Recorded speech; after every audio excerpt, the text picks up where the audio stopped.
Hello friends, welcome to our channel. ఈరోజు మనం మాట్లాడుకోబోయే topic ఏంటంటే పార్లమెంటు రీసెంట్గా మనకి ఒక సెక్యూరిటీ బ్రీచ్ అనేది జరిగింది. ఈ యొక్క సెక్యూరిటీ బ్రీచ్ అంటే భద్రతా వైఫల్యం వల్ల కొంతమంది లోక్సభలోకి ఎంటర్ అవ్వడం, వాళ్ళతో తెచ్చుకున్నటువంటి కొన్ని స్ప్రే ఏదో ఒక గ్యాస్ ఏదైతే ఉందో దాన్ని వాళ్ళు యూజ్ చేయడం, దాని తర్వాత అఫ్కోర్స్ వాళ్ళని అరెస్ట్ చేశారనుకోండి. ఈ నేపథ్యంలో పార్లమెంట్ యొక్క సెక్యూరిటీని అంటే టేక్ ఓవర్ చేయవలసిందిగా సిఐఎస్ఎఫ్ సెంట్రల్ ఇండస్ట్రియల్ సెక్యూరిటీ ఫోర్స్కి ఆదేశాలు ఇవ్వడం జరిగింది. మరి సెంట్రల్ ఇండస్ట్రియల్ సెక్యూరిటీ ఫోర్స్ అంటే ఏందో తెలియాలంటే మీకు CAPF central armed police force అంటే తెలియాలి. మరి సిఏపిఎఫ్ గురించి ఐడియా ఉండాలంటే యాక్చువల్లీ మన ఇండియాలో మనకి ఇండియన్ ఆర్మ్డ్ ఫోర్స్ అని చెప్పేసి, అలానే సిఏపిఎఫ్, దాంతోపాటు పారామిలిటరీ ఫోర్స్ అని 3 ఉంటాయి అనమాట. వాటన్ని గురించి మనం ఒకసారి డీటెయిల్గా తెలుసుకుందాం మనం. సో ఈ వీడియోలో మెయిన్గా మనం ఫస్ట్ ఈ యొక్క సిలబస్ అంటే ఇవన్నీ డీటెయిల్స్ డిస్కస్ చేసే కన్నా ముందు ఒకసారి మనం సిలబస్ మ్యాపింగ్ చూద్దాం. సిలబస్ మ్యాపింగ్ చూసిన తర్వాత దెన్ వీడియో కాంపోనెంట్స్ ఏంటో చూద్దాం ఒకసారి. మనకి సిలబస్ మ్యాపింగ్ పాయింట్ ఆఫ్ వ్యూలో ఇది మనకి యూపీఎస్సీలోనైతే కనుక జనరల్ స్టడీస్ పేపర్ 3 ఇంటర్నల్ సెక్యూరిటీలో యూజ్ అవుతుంది. టీఎస్పీఎస్సీ గ్రూప్ 1 ప్రిలిమ్స్లో కరెంట్ అఫైర్స్, ఏపీపీఎస్సీ గ్రూప్ 1 ప్రిలిమ్స్లో paper 2 current affairs point of వ్యూలో యూజ్ అయ్యేటువంటి టాపిక్. వీడియో కాంపోనెంట్స్ ఇది వార్తల్లో ఎందుకు ఉందో అని మీకు ఆల్రెడీ చెప్పాను. సెంట్రల్ ఇండస్ట్రియల్ సెక్యూరిటీ ఫోర్స్ ఇది మనకి స్టాచ్యూటరీ ఫోర్స్ అనమాట, అంటే చట్టబద్ధంగా ఏర్పడింది. ఇది ఎప్పుడు ఎలా ఉనికిలోకి వచ్చిందో చూద్దాం మనం. దాని తర్వాత వీళ్ళు ఎక్కువగా ఏరియా ఆఫ్ ఆపరేషన్స్ ఏంటి, దాని తర్వాత మన ఇండియాలో ఎగ్జిస్టింగ్ సెక్యూరిటీ ఫోర్సెస్ ఏమేమి ఉన్నాయి, అలానే ఇండియాలో సిఏపిఎఫ్ సెంట్రల్ ఆర్మ్డ్ పోలీస్ ఫోర్సెస్లో ప్రధానంగా ఏవేవి ఉంటాయి, ఇవన్నీ విషయాలు కూడా మనం ఒకసారి డిస్కస్ చేద్దాం. First white is in news. మన పార్లమెంట్ పైన యొక్క సెక్యూరిటీ బ్రీచ్ జరిగిన తర్వాత మినిస్ట్రీ ఆఫ్ హోమ్ అఫైర్స్ ఏం చెప్పిందంటే ఒక సెంట్రల్ ఇండస్ట్రియల్ సెక్యూరిటీ ఫోర్స్ని యొక్క సెక్యూరిటీ కంట్రోల్ మొత్తం కూడా తీసుకోమని చెప్పేసి ఆదేశాలు ఇవ్వడం జరిగింది. బాగా గుర్తుపెట్టుకోండి, సెంట్రల్ ఇండస్ట్రియల్ సెక్యూరిటీ ఫోర్స్ అనేది కూడా మనకి మినిస్ట్రీ ఆఫ్ హోమ్ అఫైర్స్ పరిధిలోకి వస్తుంది. జనరల్గా మనకి majority of the security forces అనేవి మనకి మినిస్ట్రీ ఆఫ్ హోమ్ అఫైర్స్ పరిధిలోకి వస్తుంటాయి. మనకు నేను మీకు ఇందాక చెప్పినట్టు ఎప్పుడైనా సరే మామూలుగా మనకి సెక్యూరిటీ ఫోర్సెస్ ఇండియాలో ప్రధానంగా సెక్యూరిటీ ఫోర్సెస్ ఇండియాలో ప్రధానంగా మనకి 3 టైప్స్ ఉంటాయి. నెంబర్ 1 ఆర్మ్డ్ ఫోర్సెస్ అంటాం. ఆర్మ్డ్ ఫోర్సెస్ ఇందులో మనకి ఆర్మీ, నేవీ, ఎయిర్ ఫోర్స్, దాంతోపాటు ఇండియన్ కోస్ట్ గార్డ్ 4 ఉంటాయి. దాని తర్వాత మనకి CAPF central armed police force, ఇందులో మెయిన్గా డిఫరెంట్ 7 టైప్స్ ఉంటాయి, అవి మనం డిస్కస్ చేస్తాం ఇందులో.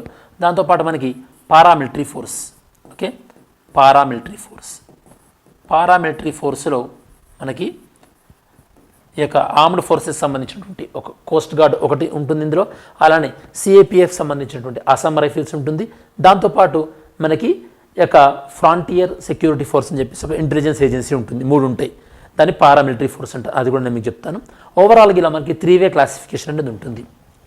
ఇందులో ఇవి ప్రధానంగా మనకి ఇందులో ఎక్కువ మొత్తం కూడా ఇవన్నీ మనకి మినిస్ట్రీ ఆఫ్ హోమ్ అఫైర్స్ పరిధిలో ఉంటాయి. ఇందులో మనం చూద్దాము డిఫరెంట్ టైప్స్.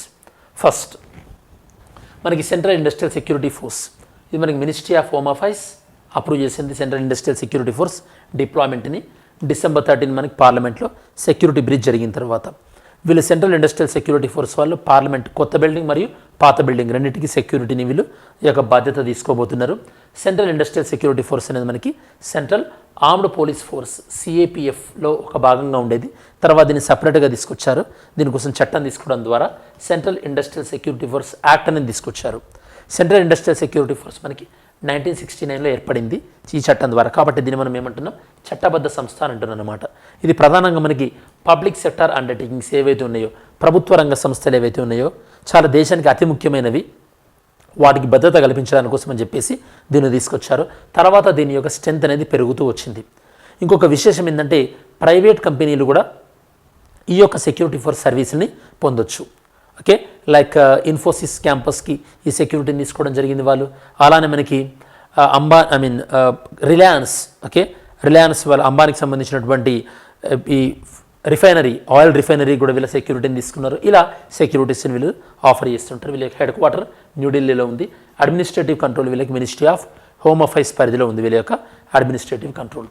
క్రిటికల్ ఇన్ఫ్రాస్ట్రక్చర్ నేను చెప్పినట్టు ప్రభుత్వ రంగానికి సంబంధించినటువంటి అతి ముఖ్యమైన వాటిని వీళ్ళు సెక్యూరిటీ ఇస్తుంటారు. For example atomic power plants కానీ, లేదా స్పేస్ ఇన్స్టలేషన్ లైక్ ఇస్రో, లేదా స్పేస్ కమాండ్ కంట్రోల్ ఏరియాను కానీ, defence production units, mines, oil fields, refineries ఇలాంటి వాటిని. వీళ్ళకి సపరేట్గా ఓన్ ఫైర్ ప్రొటెక్షన్ గ్రూప్ కూడా ఉంటుంది. ఈవెన్ విఐపికి సెక్యూరిటీ ఆఫర్ చేయడంలో కూడా వీళ్ళ రోలే ఉంటుంది. Central industrial security force like Z+ కానీ ZY X కేటగిరీ సెక్యూరిటీ ఇవన్నీ కూడా.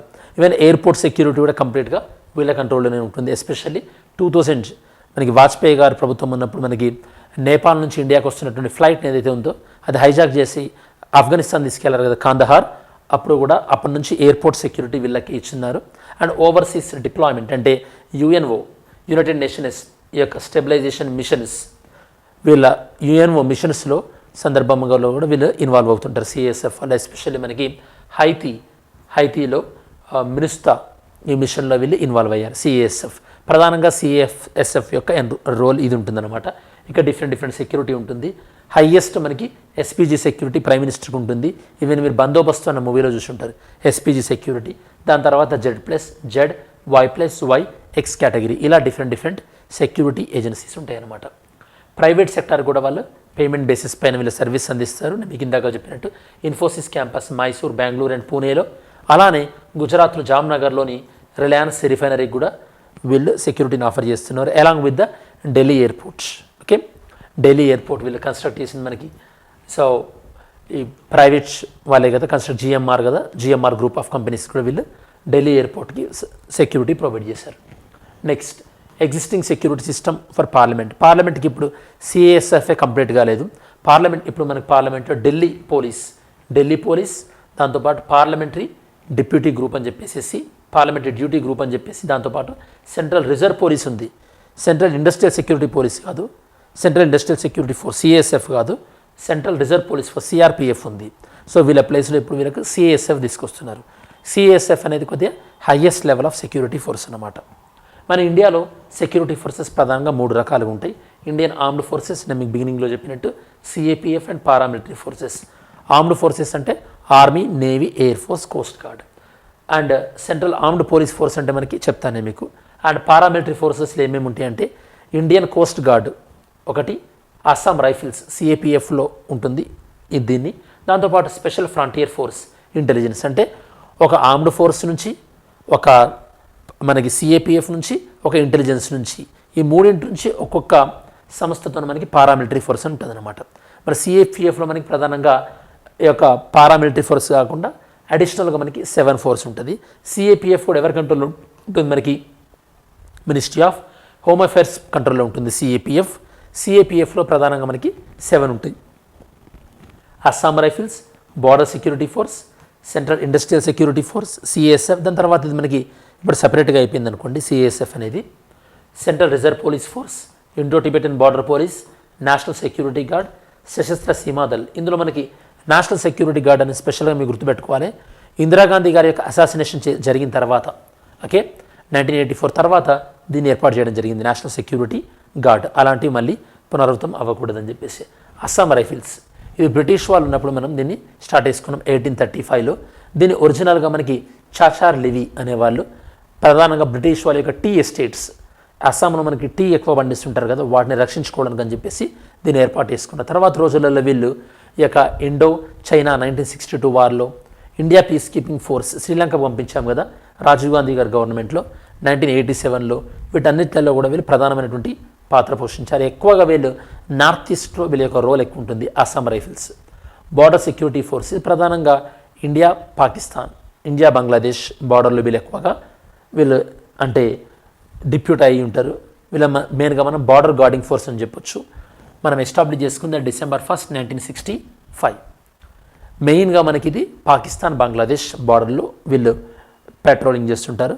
And world's largest border guarding force ప్రస్తుతానికి, ఎక్కువ స్ట్రెంత్, ఎందుకంటే మనకి Pakistan border and Bangladesh border రెండు కవర్ అవ్వాలి కాబట్టి. Central reserve police force CRPF ఇది చాలా జనరలైజ్డ్ ఫోర్స్. దీన్ని స్టార్ట్ చేసింది మనం 1939 అండర్ క్రౌన్స్ రిప్రజెంటేటివ్ పోలీస్. అంటే జనరల్గా క్రౌన్స్ రిప్రజెంటేటివ్ అంటే సెంట్రల్ గవర్నమెంట్, ఇప్పుడు ప్రజెంట్ సెంట్రల్ గవర్నమెంట్ ఏదైతే ఉందో అప్పుడు మనం క్రౌన్ అనేవాళ్ళం అనమాట. క్రౌన్ రిప్రజెంటేటివ్ పోలీస్ ఫోర్స్ వీళ్ళు ప్రధానంగా లా అండ్ ఆర్డర్ కానీ, లేదా మనకి ఇప్పుడు ఏదైనా స్టేట్లో మనకు ప్రెసిడెంట్ రూల్ విధించినప్పుడు కానీ, మనకి సెంట్రల్ బెటాలియన్స్ వచ్చి ఉంటాం కదా లా అండ్ ఆర్డర్స్ ఇష్యూ అయినప్పుడు, అప్పుడు వీళ్ళు ఎక్కువగా రంగంలో దిగుతుంటారు. CRPF ఈవెన్ ఎలక్షన్స్ డ్యూటీ అప్పుడు కూడా మనం మీరు చూస్తుంటారు మీ ప్రాంతాలలో ఎలక్షన్ డ్యూటీ అప్పుడు. ఓకే, సో CRPF సిఆర్పిఎఫ్ మనకి వీళ్ళకి సంబంధించిన చట్టం 28 డిసెంబర్ 1949 రోజు చట్టం చేయడం జరిగింది. వీళ్ళు ప్రధానంగా పబ్లిక్ లా అండ్ ఆర్డర్ కానీ అండ్ కౌంటర్ మిలిటెన్స్ కానీ ఈవెన్ నక్సలైట్స్కి వ్యతిరేకంగా పోరాడడం కానీ అండ్ ఏదైనా సరే ఆఫ్స్పా లాంటిది డిక్లేర్ చేసినప్పుడు డిస్టర్బ్డ్ ఏరియాలో అండ్ కొన్ని సందర్భాల్లో వెరీ రేర్గా వీళ్ళు ఈవెన్ యూఎన్ పీస్ కీపింగ్తో పాటు NDRF national disaster response force ఉంటుంది కదా, వాళ్ళకి సహాయంగా కూడా వీళ్ళు ఈ యొక్క central reserve police force CRPF అంటే వీళ్ళ విధులు చాలా వైడ్గా ఉంటుంది అనమాట. చాలా వీళ్ళు ఎక్కువ వాటిల్లో ఇన్వాల్వ్ అయ్యేది సిఆర్పిఎఫ్ వాళ్ళే. Next Indo Tibetan border force పేరులోనే ఉంది 1962.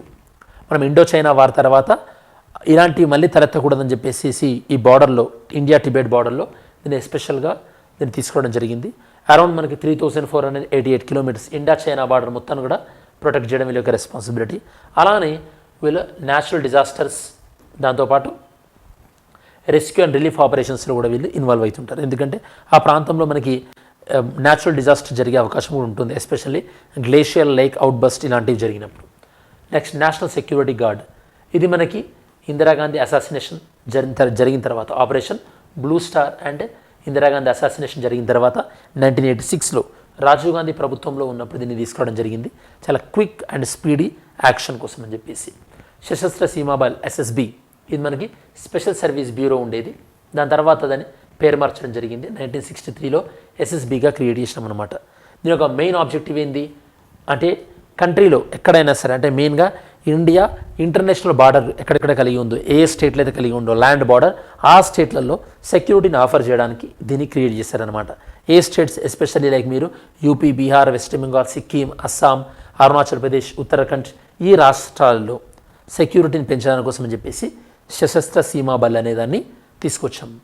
ఎక్కువగా ఇది మనకి అక్రాస్ ద బార్డర్ జరిగే క్రైమ్ని అంటే క్యాటిల్ స్మగ్లింగ్ కానీ, డ్రగ్ ట్రాఫికింగ్ కానీ, హ్యూమన్ ట్రాఫికింగ్ కానీ వాటిని కంట్రోల్ చేయడానికి, అలానే కౌంటర్ ఫీట్స్ మనకి కరెన్సీ కానీ వాటిని కంట్రోల్ చేయడానికి ఈ యొక్క ఫోర్స్ అనేది పనిచేస్తుంది. ఇవి ప్రధానంగా మనకి డిఫరెంట్ ఫోర్సెస్ గురించి మీకు తెలియాల్సినటువంటి ఇన్ఫర్మేషన్. ఎస్టర్డేస్ వీడియో క్వశ్చన్ చూద్దాం. With reference to Baltic sea consider the following statement. Baltic సీకి సంబంధించింది. Denmark, Estonia, Finland are some of the countries that enclose the Baltic sea. Right. It is connected to the North sea by Kiel canal, ఇది కూడా right. It includes the Gulf of Mexico. Mexico ఈ ఏరియాకి సంబంధమే ఉండదు కాబట్టి only 1 and 2 ఏ statement is right. Where was the first summit of G20. G20 యొక్క మొదటి సమావేశం అమెరికాలో జరిగింది, రీసెంట్ జర్మనీలో జరిగింది. India as a member of which among the following. ఎపెక్లో ఉందా లేదు, ఏషియాలో ఉందా లేదు, ఈస్ట్ ఏషియా సమ్మిట్లో ఉందా yes. India East Asia summit జరుగుతుంటుంది కదా, 3 ఓన్లీ. ఆన్సర్ వచ్చేసి B, 3 only.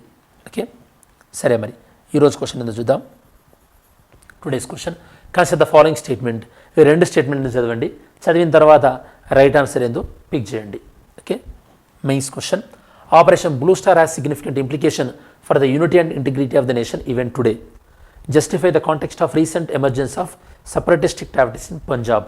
Okay, operation blue star relevance అనేది ఇప్పటికి కూడా ఉంది.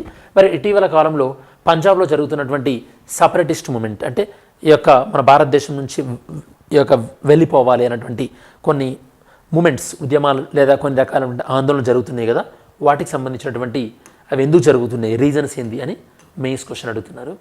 సరే, మరి వీడియో ఎండింగ్లోకి వచ్చేసాము కాబట్టి ఈ వీడియోలో మెయిన్గా మనం పార్లమెంటరీ ఫోర్సెస్, దాంతోపాటు మనకి సెక్యూరిటీ బ్రీచ్ జరిగిన తర్వాత వచ్చినటువంటి 3 రకాలైనటువంటి ఫోర్సెస్ ఉన్నాయి కదా, వాటి గురించి మనం డిస్కస్ చేయడం జరిగింది.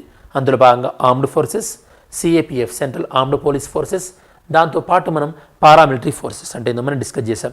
ఇది స్టూడెంట్స్ మనకు ఓవరాల్గా ఈ యొక్క పార్లమెంట్ యొక్క సెక్యూరిటీని CSF central industrial security force తీసుకున్నటువంటి నేపథ్యంలో దానికి సంబంధించినటువంటి సమగ్రమైన విశ్లేషణ.